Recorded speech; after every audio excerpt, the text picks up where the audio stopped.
Hi ಗೆಳೆಯರೆ, ನಾನು ಸುಗಂಧ್. ಇವತ್ತು ನನ್ನ ಜೀವನದಲ್ಲಿ ನಡೆದ ಘಟನೆ ಬಗ್ಗೆ ಹೇಳ್ತಾ ಇದ್ದೀನಿ. ನನ್ನ ವಯಸ್ಸು 24, ನಾನು ಹಾಸನವನೇ. ನನ್ನ ಅಣ್ಣನ ಹೆಸರು ಜಯದೇವ್, ಅವನ ಮದುವೆಯಾಗಿದ್ದು 6 ತಿಂಗಳು ಆಗಿದೆ. ಇನ್ನು ನನ್ನ ಅತ್ತಿಗೆ ನೋಡೋಕೆ ಸುಂದರವಾಗಿದ್ದು ಕೈ ತೊಳ್ಕೊಂಡು ಮುಟ್ಟಬೇಕು ಅನ್ನಿಸುವಷ್ಟು ಇದ್ದಾಳೆ. ಅಣ್ಣ ಅತ್ತಿಗೆ ತುಂಬಾ ಸಂತೋಷವಾಗಿ ಸಂಸಾರ ನಡೆಸುತ್ತಿದ್ದಾರೆ. ನಮ್ಮ ಮನೆಯಲ್ಲಿ ಒಂದೇ ರೂಮ್ ಇದೆ. ಅಲ್ಲಿಂದ ಕೆಲವೊಮ್ಮೆ ಮಧ್ಯರಾತ್ರಿ ಚಪ್ಪಾಳೆಯ ಶಬ್ದ ಕೇಳ್ತಾ ಇರುತ್ತೆ. ಅದನ್ನು ಕೇಳಿಸಿಕೊಂಡ ನಾನು ಅಣ್ಣ ತುಂಬಾ ಅದೃಷ್ಟವಂತ ಅನ್ನಿಸುತ್ತಿತ್ತು. ನಾನು ಕೂಡ ಮದುವೆಯಾದರೆ ಇಂತಹದೇ ಹುಡುಗಿ ಸಿಕ್ಕರೆ ಜೀವನ ಸುಂದರವಾಗುತ್ತದೆ ಎಂಬ ಕನಸು ಕಂಡಿದ್ದೆ. ಆದರೆ ಹೀಗಿದ್ದಾಗಲೇ ಒಂದು ದಿನ ಒಂದು ಘಟನೆ ನಡೆದೆ.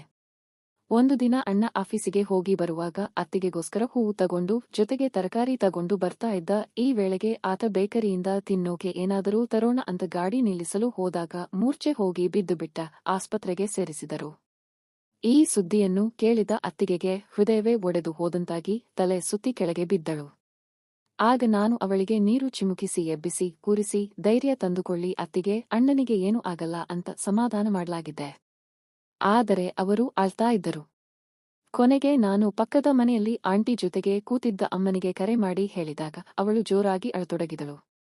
ಎಷ್ಟು ಚೆನ್ನಾಗಿರುವ ಸಂಸಾರ ಈ ರೀತಿ ಆಯಿತು, ಯಾರ ಕಣ್ಣು ಬಿತ್ತು ಅಂತ ಎದೆ ಬಡ್ಕೊಂಡು ಅಳ್ತಾ ಇದ್ದಳು. ನಾನು ಅವರಿಬ್ಬರಿಗೂ ಸಮಾಧಾನ ಮಾಡಿ ಆಸ್ಪತ್ರೆಗೆ ಕರೆದುಕೊಂಡು ಹೋದೆ.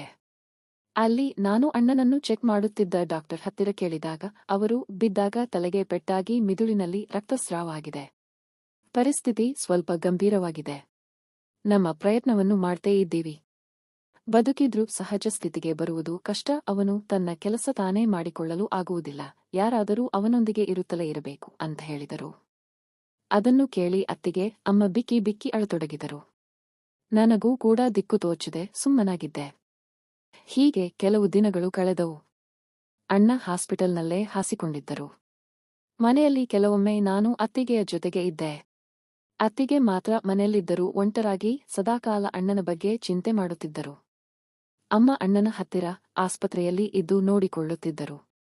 ಈ ವೇಳೆ ನಾನು ಅತ್ತಿಗೆಗೆ ಎಲ್ಲಾ ಕೆಲಸಗಳಲ್ಲಿ ಸಹಾಯ ಮಾಡುತ್ತಿದ್ದೆ. ಹೀಗೆ ಹತ್ತಿರವಾಗುತ್ತಿದ್ದೆವು. ಆದರೆ ಅಣ್ಣನ ಜೀವನ ಕಂಡು ನನಗೆ ಸಿಕ್ಕಾಪಟ್ಟೆ ಬೇಜಾರಾಗುತ್ತಿತ್ತು. ಈ ನಡುವೆ ಅಣ್ಣನೂ ತೀರಿಕೊಂಡು ಬಿಟ್ಟ. ಅದೇ ಕೊರಗಿನಲ್ಲಿ ಅಮ್ಮನೂ ಕೂಡ ಹೋಗಿಬಿಟ್ಟರು. ಮನೆಗೆ ಬಂದ ಬಳಿಕ ಎಲ್ಲರೂ ಬಂದು ಹೋಗುತ್ತಿದ್ದರು. ಹೀಗೆ 3 ತಿಂಗಳು ಕಳೆದವು.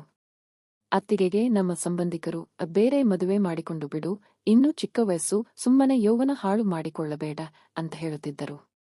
ಆದರೆ ಅತ್ತಿಗೆ ಮಾತ್ರ ಇದು ನನ್ನ ಗಂಡನ ಮನೆ, ಅವರು ನನ್ನ ಜೊತೆ ಇರಲಿ ಬಿಟ್ಟರೂ ನಾನು ಅವರನ್ನು ಪ್ರೀತಿಸುತ್ತೇನೆ ಅಂತ ಹೇಳುತ್ತಿದ್ದರು. ಇದನ್ನೆಲ್ಲ ಕಂಡು ನನಗೆ ದುಃಖ ಹೆಚ್ಚಾಗುತ್ತಿತ್ತು. ಕೆಲವೊಮ್ಮೆ ನಾನೇ ಸುಮ್ಮನೆ ಹೊಟ್ಟೆ ತುಂಬಿಕೊಂಡು ಮಲಗಿಬಿಡುತ್ತಿದ್ದೆ. ಒಂದು ದಿನ ರಾತ್ರಿ ಅತ್ತಿಗೆ ಅಣ್ಣನ ಫೋಟೋ ನೋಡಿಕೊಂಡು ಮೇಲ್ಗಡೆ ಕಾರಿಡಾರ್ನಲ್ಲಿ ಕೂತಿದ್ದರು. ಆಗ ಜೋರಾಗಿ ಮಳೆ ಬಂತು. ಆದರೆ ಅತ್ತಿಗೆ ಮಾತ್ರ ಅಣ್ಣನ ಫೋಟೋ ನೋಡ್ತಾ ಹಾಗೆ ಕೂತಿದ್ದರು. ಮಳೆ ಬರುತ್ತಿದ್ದರೂ ಲೆಕ್ಕಿಸದೆ ತಮ್ಮದೇ ಯೋಚನೆಯಲ್ಲಿ ಮುಳುಗಿ ಹೋಗಿದ್ದರು. ನಾನು ಅತ್ತಿಗೆ ಹತ್ತಿರ ಹೋಗಿ ಅಷ್ಟೊಂದು ಮಳೆ ಬರುತ್ತಿದೆ, ಹೊರಗಡೆ ನಿಂತಿದ್ದೀರಲ್ಲ, ಒಳಗೆ ಬನ್ನಿ ಅಂದೆ. ಆದರೂ ಬರಲೇ ಇಲ್ಲ. ಅವರ ಸ್ಥಿತಿ ಕಂಡು ನಾನು ಭಾವುಕರಾದೆ. ತನ್ನ ಗಂಡನನ್ನು ಮನಸ್ಸಿಗೆ ಹಚ್ಚಿಕೊಂಡಿದ್ದಾಳೆ ಅನ್ನಿಸಿತು. ಕೊನೆಗೆ ಕೈ ಹಿಡಿದು ಎಬ್ಬಿಸಿ, ಮಳೆ ಬರುತ್ತಿದೆ, ನೀವು ಹೀಗೆ ಮಾಡಿದ್ರೆ ಹೇಗೆ? ನೀವು ಈ ಮನೆಯ ಹಿರಿಸೊಸೆ, ಹೀಗೆ ಮಾಡಬೇಡಿ ಅಂದೆ. ಹೀಗೆ ಅವರನ್ನು ಒಳಗಡೆ ಕರೆದುಕೊಂಡು ಬಂದೆ. ಆ ದಿನ ಮೊದಲ ಬಾರಿಗೆ ಅವರನ್ನು ಕೈ ಹಿಡಿದಿದ್ದೆ. ಆ ಮಳೆಯಲ್ಲಿ ಮೃದುವಾಗಿ ಸ್ಪರ್ಶ ನನಗೆ ಬೇರೆ ಅನುಭವ ಕೊಟ್ಟುಬಿಟ್ಟಿತು. ಅತ್ತಿಗೆ ಬಗ್ಗೆ ನನಗೆ ಮನಸ್ಸಿನಲ್ಲಿ ಏನೇನೋ ಭಾವನೆಗಳು ಬರೋಕೆ ಶುರುವಾದವು. ಮರುದಿನ ಅತ್ತಿಗೆಯ ಅಪ್ಪ ಮನೆಗೆ ಬಂದಿದ್ದರು. ನಿನಗೆ ಏನು ಕಡಿಮೆಯಾಗಿದೆ? ನೀನು ಈಗಲೂ ಮನಸ್ಸು ಮಾಡಿ ನಮ್ಮ ಮನೆಗೆ ಬಾ, ನಿನಗೆ ಇನ್ನೊಂದು ಮದುವೆ ಮಾಡಿಸುವ ಜವಾಬ್ದಾರಿ ನನ್ನದು. ಜೀವನದಲ್ಲಿ ಹೀಗೆ ಕೊರಗುತ್ತಾ ಕುಳಿತುಕೊಳ್ಳಬೇಡ, ನಮ್ಮ ಮನೆಗೆ ಬಾ, ನಿನ್ನನ್ನು ಚೆನ್ನಾಗಿ ನೋಡಿಕೊಳ್ಳುತ್ತೇನೆ ಅಂತ ಹೇಳಿದರು. ಆದರೆ ಅಣ್ಣ ತೀರಿ ಹೋಗಿ ಅದಾಗಲೇ 2 ತಿಂಗಳು ಆಗಿತ್ತು. ಹಾಗಾಗಿ ಅತ್ತಿಗೆ ಅವರ ಅಪ್ಪನಿಗೆ ಏನು ಹೇಳಬೇಕು ಅಂತ ತಿಳಿಯದೆ, ಏನು ಮಾತನಾಡದೆ ಸುಮ್ಮನೆ ಕೂತಿದ್ದರು. ನಂತರ ಆ ದಿನ ಅವರ ಅಪ್ಪ ಸಾಯಂಕಾಲ ಹೋಗಿಬಿಟ್ಟರು. ಮನೆಯಲ್ಲಿ ನಾನು ಅತ್ತಿಗೆ ಮಾತ್ರ ಇದ್ದೆವು. ನಾನು ಅವಳನ್ನು ನೋಡಿಕೊಳ್ಳುತ್ತೇನೆ ಅಂತ ಹೇಳಿ ಅವರ ಅಪ್ಪನನ್ನು ಊರಿಗೆ ಕಳುಹಿಸಿದೆ. ಇದೆಲ್ಲ ನೋಡಿಕೊಂಡು ನನಗೆ ತಲೆ ಕೆಟ್ಟಂಗೆ ಆಗಿ ಫ್ರೆಂಡ್ಸ್ ಜೊತೆಗೆ ಎಣ್ಣೆ ಹೊಡೆಯೋಕೆ ಕೂತಿದ್ದೆ. ಆಗ ನನ್ನ ಫ್ರೆಂಡ್ ಒಬ್ಬ ಅವರ ಹುಡುಗಿ ಜೊತೆ ಸುಖ ಅನುಭವಿಸಿದರ ಬಗ್ಗೆ ಹೇಳ್ತಾ ಇದ್ದ.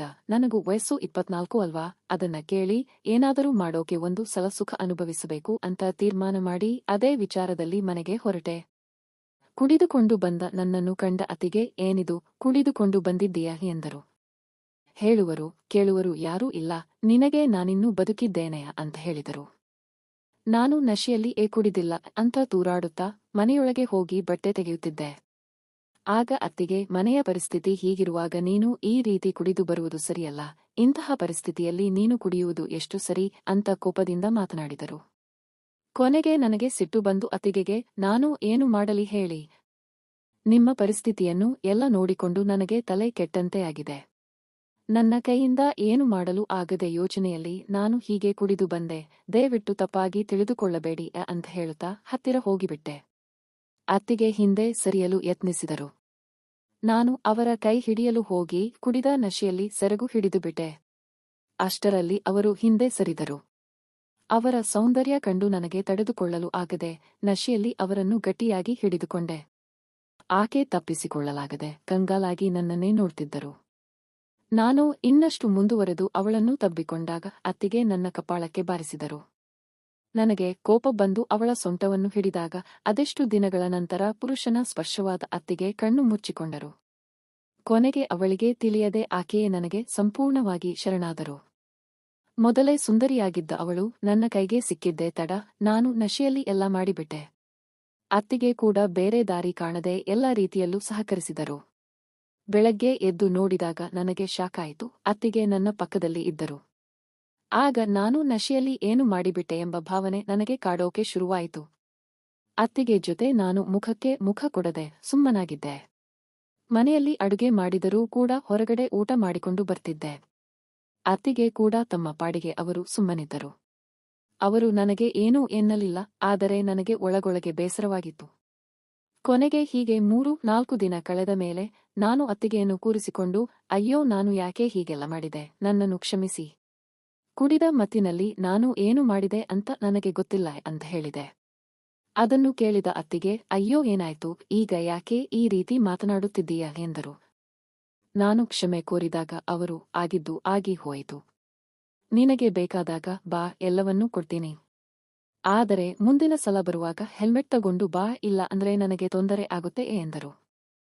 ಆ ಮಾತು ಕೇಳಿ ನನಗೂ ಒಂಥರ ಖುಷಿ ಮತ್ತೆ ಕನ್ಫ್ಯೂಷನ್ ಎರಡೂ ಆಗಿತ್ತು.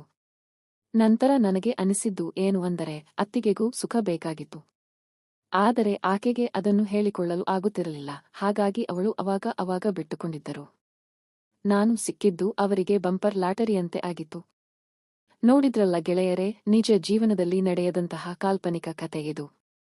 ಇವುಗಳನ್ನು ನಾವು ಅಥವಾ ಮತ್ತೊಬ್ಬರು ಗಂಭೀರವಾಗಿ ತೆಗೆದುಕೊಳ್ಳಬಾರದು. ಇವನ್ನು ಕೇವಲ ಒಂದು ಕಥೆಯಂತೆ ನೋಡಬೇಕು, ಏಕೆಂದರೆ ಪ್ರತಿಯೊಂದು ಕಥೆಗಳ ಘಟನೆ ಅಥವಾ ಸನ್ನಿವೇಶವೂ ಕೆಟ್ಟ ಅಂತ್ಯವನ್ನು ಹೊಂದಿರುತ್ತದೆ. ನಾವು ನಮ್ಮ ಬದುಕನ್ನು ಹಸನಾಗಿಸುವ ಕಥೆಗಳನ್ನು ಓದಿ ಸ್ಫೂರ್ತಿಯನ್ನು ಪಡೆಯಬೇಕು.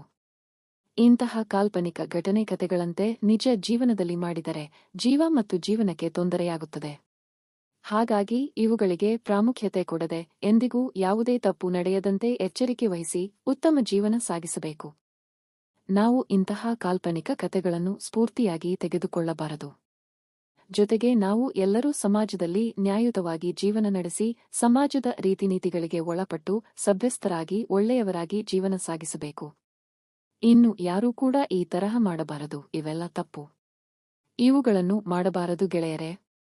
ಈ ಕತೆ ಇಷ್ಟವಾದರೆ ವಿಡಿಯೋಗೆ ಲೈಕ್ ಮಾಡಿ, ಚಾನೆಲ್ ಸಬ್ಸ್ಕ್ರೈಬ್ ಮಾಡಿ. ಶೀಘ್ರದಲ್ಲೇ ಮತ್ತೊಂದು ಕತೆ ನಿಮ್ಮ ಮುಂದೆ. ಧನ್ಯವಾದ.